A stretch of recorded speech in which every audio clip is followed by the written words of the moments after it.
So the problem with this new camera angle is I kind of have to introduce stuff like this. So this is the Game Boy Advanced, and we don't always just do mods and repairs. You can just do this yourself.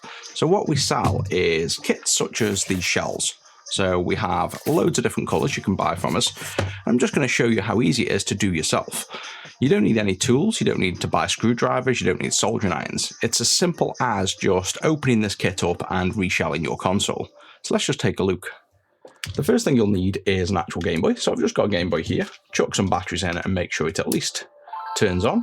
So we can see we've got it turning on fine. Let's just check with my dirty copy of Pokemon Yellow. And you can see, if we look over the top, we have this corrupt Nintendo logo. This is a really easy fix. If you get this, we do service these games. The best way is to open them up, take this screw out, which you will need to buy a game bit screwdriver to get in here, and clean these pins. And you also want to clean the cartridge pins here. Now, a good workaround for that is to just get some IPA, so isopropyl alcohol. You can see here it's just IPA. In a pinch, you could use vodka, but it's not as clean.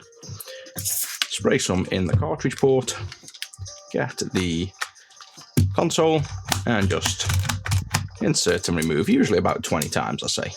But you'll probably find, there you go, that's fine now. And then it should load the game.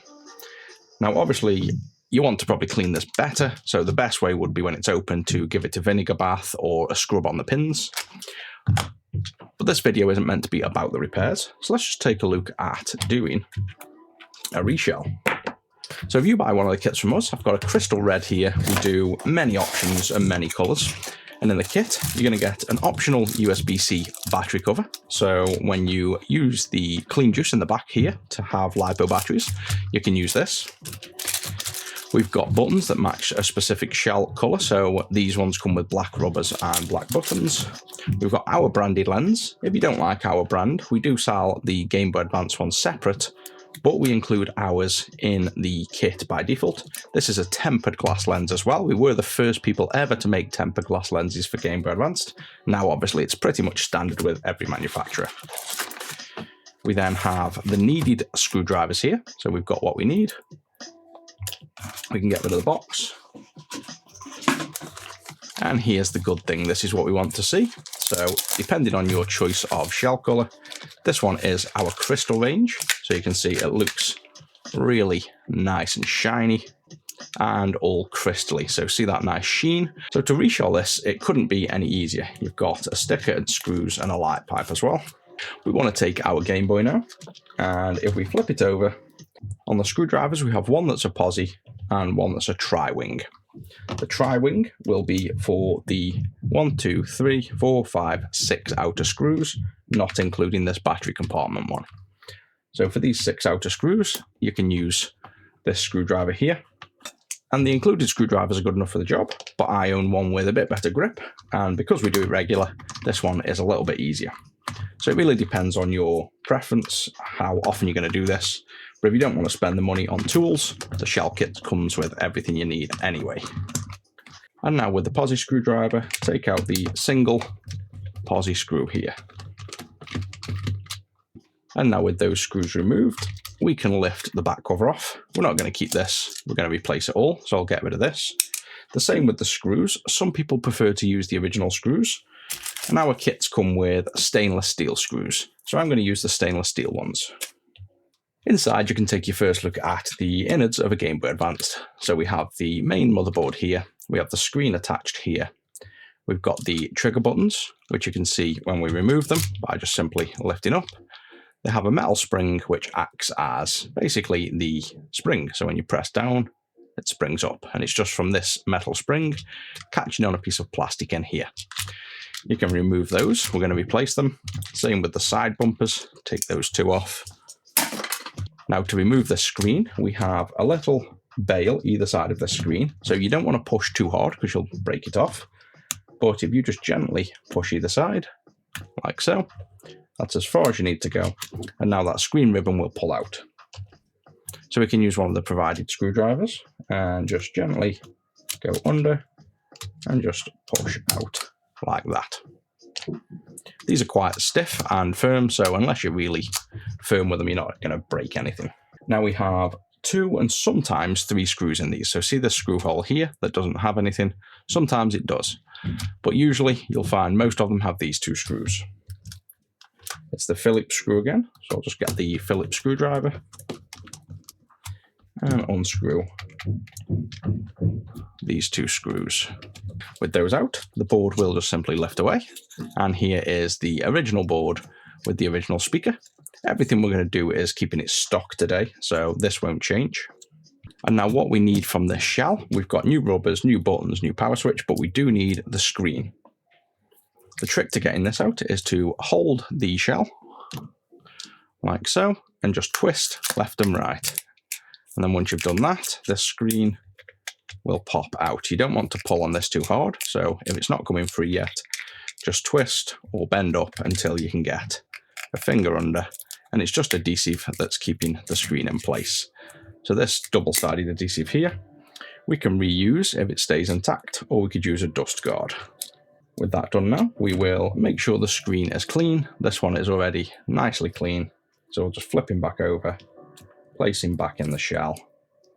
And we also want to grab the screw kit, tip out these screws, because the one thing in this pack we want is this light pipe. This is something very common that people forget, and this shines the LED for the power button through this little light here. So this basically sits in this hole, see this little hole here, you place it in, and then the little grooves, the little half moons, you rotate until it locks onto this screw post. So now that's all nicely secured. That's something we forget. Well, we don't anymore, but we used to at the start forget this regularly. Build it all up, flip it over, and then you don't have an LED light pipe, which can be annoying. Next up, we want the A and B buttons. They only fit in one, so you can just place them in, and if they drop in, great. If not, swap them around. And on the other side, we have the D-pad. You can't go wrong with this, so again, just place it in. It fits in every way. And now before the motherboard goes in, we need to also put the start and select, which is actually a rubber. So we want that from the rubber pack.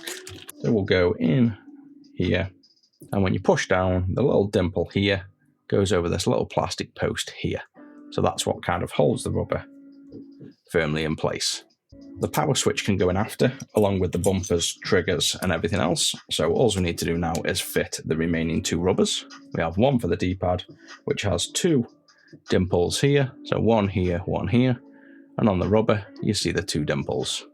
So we want to place that over the D-pad, push down, and you can see here we have a large post and a small post, and on the rubber, a large post and a small post. So that will sit over this way, and again, push in firmly.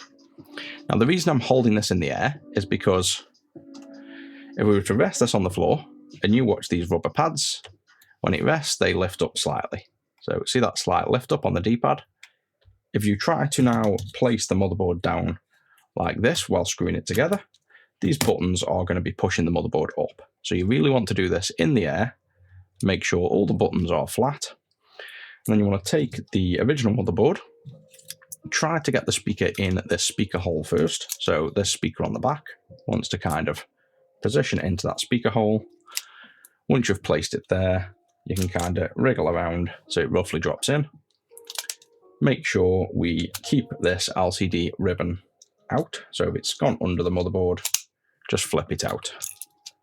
Then once it's in, I kind of like to jiggle around until you feel it's in. And if you think it's in, before we put screws in, pinch the motherboard between the shell and the motherboard itself. And I've noticed I've installed this upside down, I think, looking at that. So let's just fix that. And this isn't strictly needed, it's to keep dust out. And just before assembling this, I'm actually going to remove that dust guard because this being a crystal shell, I don't really want to see that through. It's to prevent dust, but I think with the original screens, you rarely notice dust. And it's sealed already pretty well. So I'm actually going to just remove that first. And you'll notice this locks into place without any adhesive anyway. Now simply reinstall the Phillips screw here. You can even use an electric screwdriver if you like. The first time you install these, the screw holes self-tap. And you don't need to go super tight on them. They're only a Game Boy shell. They're nothing really structurally strong, so you don't need to go and wang these screws up. anything overkill. Now, before we forget, let's connect up the screen. And with them in, we now want to push the bails down to lock them in place. So in this order, we next have the power button. And this will only work and function one way, and it's with the plastic that juts out. So this jut out arm here, upright, so it faces the top. And you'll see because it catches on this switch.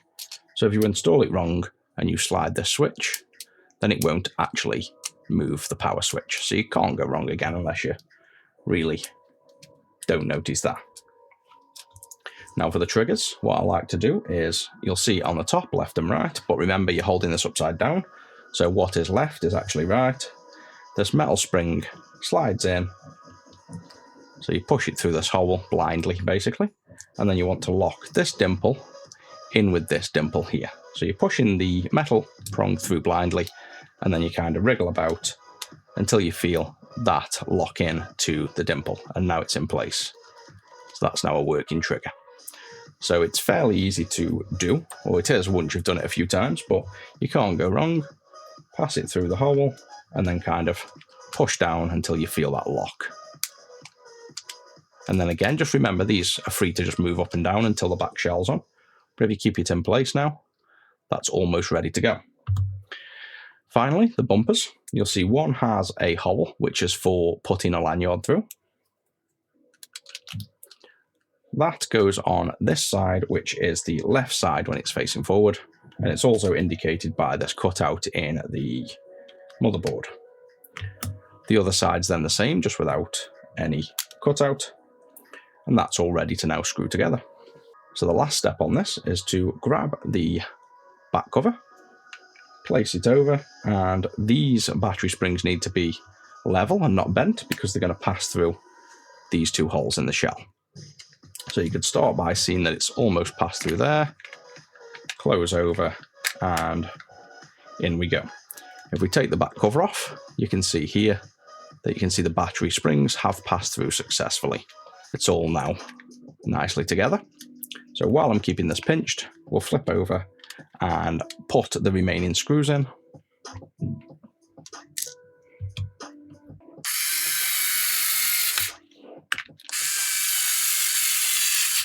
So now with everything in, we have the batteries in, we have the screws in.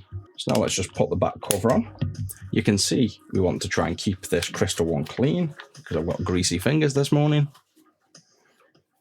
And with just a quick wipe, you get a lovely, shiny crystal shell. And hopefully we haven't done anything wrong. There we go. Make sure the game still loads. Perfect. So the final step is to place a screen on. You want to make sure there's no dust. We're going to take our lens, peel off the top. Try not to touch the lens, you don't really want to grease it up. So keep your fingers on the edges. Go here in the corner and pull the inner part out. That reveals the window. Then peel this off, and now we have the sticky.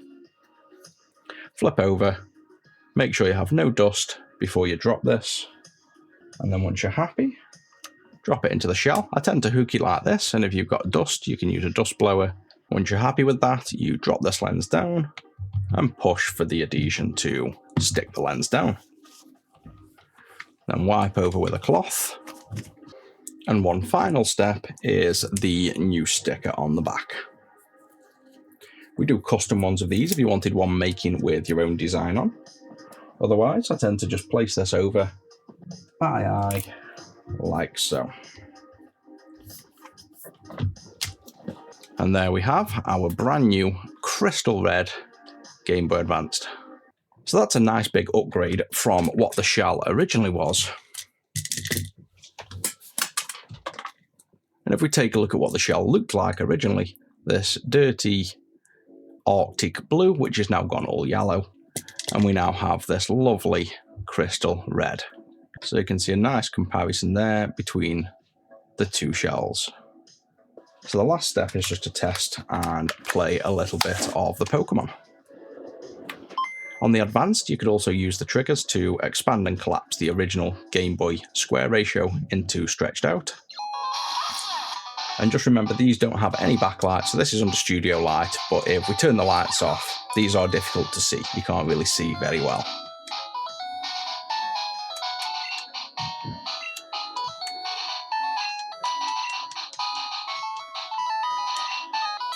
And there's how you reshell a Game Boy into one of our crystal shells. So you don't always need to send something in, we can do it for you if you want, but it's not that hard to do the mods. That's it for this one, guys. I'll catch you in the next.